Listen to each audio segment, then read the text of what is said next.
What did we just watch? Like, tears are pouring down my face right now because I am beyond content and satisfied with the quality that we received today in this week's episode of Jujutsu Kaisen. I'll be honest, I had just a little bit of doubt before coming into this episode because being a manga reader, I knew what this week was gonna cover. It was gonna cover one of my favorite fights in the entire series. And so the reason why I had some doubts was not that I think Mappa couldn't pull it off, but because of all the rumors and talks about this season's horrible production schedule. I mean, I say rumors, but it's pretty much confirmed with staff members either straight up stating or implying that the schedule is too tight. However, now that I've finished watching this episode, I need to begin by saying this. To all the animators, staff members, everyone that worked on this episode under the tight scheduling and conditions you were in, thank you. Bless your hearts and soul, because this week was easily, in my opinion, and a lot of other people's opinions, the best visually looking episode of the entire series so far.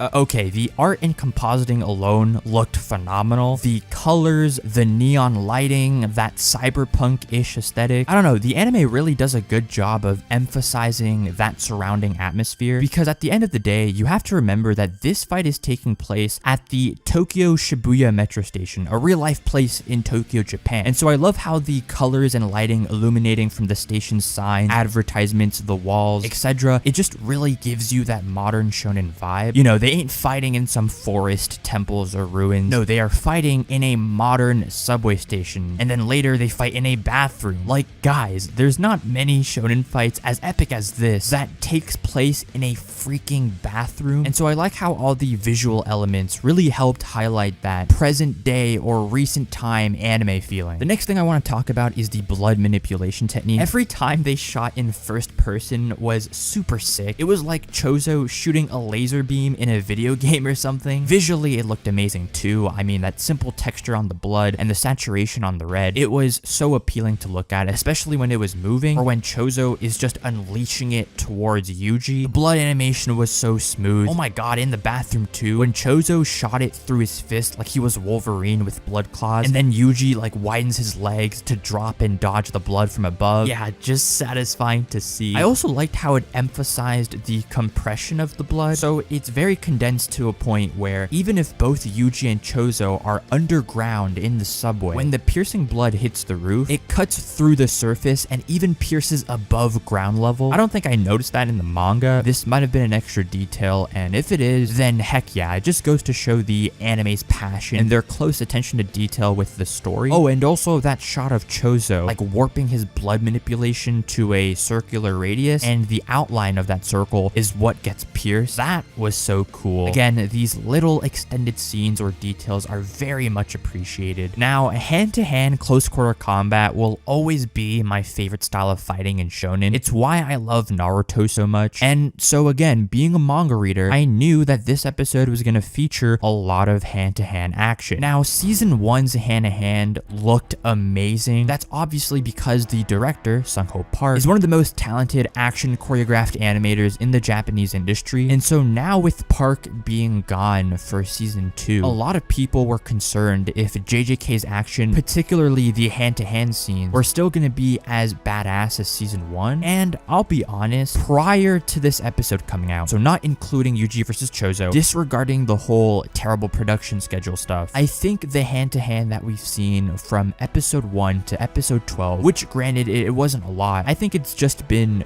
good. Some feel very stiff and maybe a bit slow, but by no means was it anywhere near bad. Because the problem is that JJK fights, especially in season 1, have always looked more than just good, at least in terms of the choreography. However, now that we get an episode where it's super raw and heavy on that hand-to-hand action, it was gonna act as a good indicator whether or not this season can still be on par with season 1's gorgeous choreography. And well, heck yeah. Throughout this entire Yuji versus Choso fight, I didn't feel any of the punches or movements being stiff. It was all very fast, snappy, flowed super well, like on some Kakashi versus Obito type beat, you know, that taijutsu raid Kaisen baby. The moves, their stances, the martial arts, it was like in reference to a fight scene in the second raid movie. The storyboards were also creative. Yuji throwing the vent at Choso, or the shots of Yuji running to Choso, or when Yuji ran around around the bathroom stall and kicked the door to hit Choso. Like, bro, how did the animators do this under a very limited and tight production schedule? It blows my mind just how insane the animation was, on top of the juicy art style and juicy compositing that further polished the visuals of this scene, of this entire episode. I was also very amazed on a lot of the camera angle shots because they just looked super impressive. Go Shizono has turned season 2 into a cinematic experience. His vision with some of these perspectives and or panelings are brilliant. Like, even the little meaningless shots of paneling on the gender signs of a bathroom. What the hell? Why was something like that looking so immersive? You know what I mean? Oh my god, I need to express my thoughts on the OST as well, because my goodness gracious, I cannot believe they remixed or instrumentalized. Actually, I don't even know if that's a word. Whatever, you know what I mean. They remixed the same soundtrack used in the finale of season 1 when Yuji and Nobara were fighting the Cursed Womb brothers. The song is called Remember, and it's one of my favorite OSTs ever because, bro, it just sounds epic and so uplifting to hear during a fight scene. And just like how they are matching the music's beat by switching to Nobara and Yuji before the final drop, they did the same thing here with Yuji and Choso, and I love when they do that. I swear, more animes need to do that because why not? It's incredibly hyped to see the beat and scene matching together. And like, visuals aside, the fight of Yuji versus Choso in general was beautiful. It's top tier. The strategies both characters use to try and get over the other's attack, the sequential flow of every punch and kicks, the location switch, the adaptability, the action. I mean, this is why I love JJK and why a lot of people like myself consider it the best new gen, because it has these top tier fights, you know, not just spamming your powers or spamming your abilities. No, a lot of like the, you know, the curse techniques in JJK are used in conjunction to, you know, fighting hand to hand. Very, yeah, similar to like part 1 in early Shippuden Naruto. Anyways, I didn't have a script for this video because after I watched this episode, I just felt like I had to express my immediate reactions and feelings to what I just witnessed. That being said, if you're looking for an in-depth analysis on this episode's visuals, then I would recommend the channels Probably Pretentious and Manko Man. They know a lot more stuff about animation than I do, and they give very high quality breakdowns on some episodes, and I'm sure they're gonna do one on this because of how amazing it was. So yeah, let me know your thoughts also in the comment section down below. Was there maybe any particular detail or scene you liked? Anything you maybe disliked? I doubt there would be any, but hey, you never know. As with all that being said, thank you so much for watching this video, and I'll catch you guys in the next one. Peace.